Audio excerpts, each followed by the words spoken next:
पश्चिम बंगाल के सीमावर्ती जिले मुर्शिदाबाद की घटना का जिक्र करें तो वह अपने आप को हर कोई वहां पर असुरक्षित महसूस कर रहा है। सोशल मीडिया और कुछ रिपोर्ट्स की अगर बात करें तो वहां के हालात बेहद ही चिंताजनक है। मुर्शिदाबाद में हालात तनावपूर्ण है। मुर्शिदाबाद जल रहा है। हिंदू समुदाय के लोग अपने आप को असुरक्षित महसूस कर रहे हैं और कुछ इलाकों में लोग पलायन करने को भी मजबूर हैं। अब ये सवाल उठना शुरू हो गया है कि क्या अपने ही हिंदुस्तान में हिंदू सुरक्षित नहीं है? आखिर ये चिंगारी किसने सुलगाई? कौन दे रहा इस आग को हवा?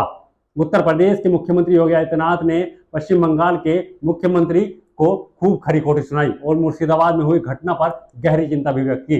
वो कहा कि इन दंगाइयों का उपचार सिर्फ डंडा है और वहां की मुख्यमंत्री अभी तक चुप है। सुनिए क्या कहते नजर आए मुख्यमंत्री योगी आदित्यनाथ। 2017 के पहले के उत्तर प्रदेश को हर दूसरे तीसरे दिन दंगा होता था। बहनों और भाइयों, इन दंगाइयों का उपचार ही डंडा है। बिना डंडे के मानेंगे नहीं। आप देख रहे होंगे बंगाल जल रहा है, वहां की मुख्यमंत्री चुप है। दंगाइयों को शांति दूत कहती है। अरे लातों के भूत बातों से कहां मानने वाले हैं? लेकिन सेकुलरिज्म के नाम पर इन लोगों ने दंगाइयों को दंगा करने की पूरी छूट दे रखी है। पूरा मुर्शिदाबाद पिछले एक सप्ताह से चल रहा है। सरकार मौन है। बहनों और भाइयों, इस प्रकार की अराजकता पे लगाम लगनी चाहिए और मैं धन्यवाद दूंगा इस बात के लिए वहां की माननीय न्यायालय को, जिन्होंने वहां पर केंद्रीय बलों की तैनाती करके वहां के अल्पसंख्यक हिंदुओं की सुरक्षा की व्यवस्था करने के लिए कदम उठाया है और आज केंद्रीय बल वहां पर तैनात है। आपने वहां की पीड़ा सुनी होगी। सब लोग मौन है। कांग्रेस मौन है मुर्शिदाबाद के दंगों पर। कांग्रेस मौन है, समाजवादी पार्टी मौन है, टीएमसी मौन है।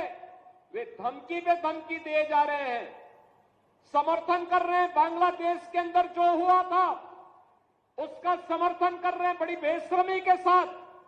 अगर उन्हें बांग्लादेश अच्छा लगता है तो उनको बांग्लादेश ही जाना चाहिए। क्यों भारत की धरती पर बोझा बने हुए हो?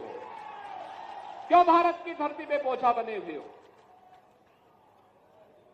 हम आभारी हैं प्रधानमंत्री मोदी जी के और गृह मंत्री अमित शाह जी के, जिन्होंने वक्फ संशोधन अधिनियम को पारित करके गरीबों की जमीनों पर और सार्वजनिक जमीनों पर पड़ने वाली डकैती पर लगाम लगाने का काम इस अधिनियम संशोधन अधिनियम के माध्यम से पारित किया है।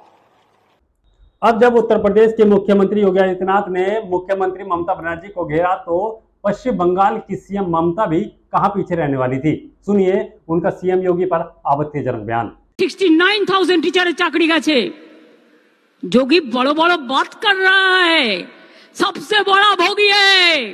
महाकुंभ में कितना लोगों का मौत हुआ, कितना लोगों ने इंजर्ड हुआ, कोई लिस्ट ऑफ पब्लिकली दिया? नहीं दिया। बड़ा बड़ा बात करते हो।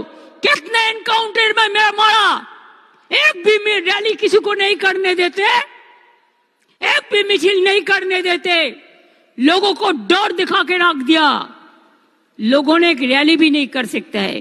अरे बांग्लादेश तो फ्रीडम আছে। सवाल यह भी उठ रहा है कि आखिर इस तनाव की चिंगारी सुलगाई किसने? कौन है जो शांति भंग करने की कोशिश कर रहा है? वक्त की आड़ में कट्टरपंथी ताकतों को बढ़ावा दिया जा रहा है। इन ताकतों को हवा कौन दे रहा है? क्या वाकई मुर्शिदाबाद में बड़े पैमाने पर तनाव है? क्या हिंदुओं का पलायन अभी भी जारी है? अगर हाँ तो क्यों और कहां पर? इन आरोपों में वक्फ का नाम क्यों आ रहा है? क्या यह पहले से ही सुनियोजित था? और सबसे बड़ा सवाल यह है कि इस स्थिति के पीछे कौन है और उसका मकसद क्या है? वैसे तो हमारे देश में हिंदू और मुस्लिम एकता की बात की जाती है, लेकिन जिस तरह से हिंदुओं पर अत्याचार हो रहा है पश्चिम बंगाल में, ये अपने आप में एक बड़ा सवाल खड़ा करता है। हिंदुओं को पलायन करने पर मजबूर किया जा रहा है। कुछ मुस्लिम कट्टरपंथी लोग वहां पर हिंदुओं पर अत्याचार कर रहे हैं और वहां से उन्हें मारकर भगा रहे हैं।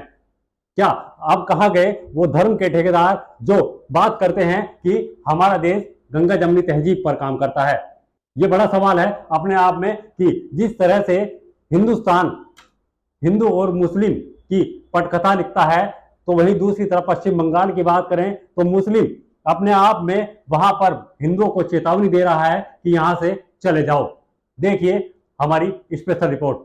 अगर आप ये खबर फेसबुक पर देख रहे हैं तो वीडियो को लाइक करके पेज को फॉलो करें। इसके अलावा अगर आप इस खबर से यूट्यूब के जरिए जुड़े हैं तो चैनल को सब्सक्राइब करके बेल आइकन दबाना बिल्कुल ना भूलें। नमस्कार।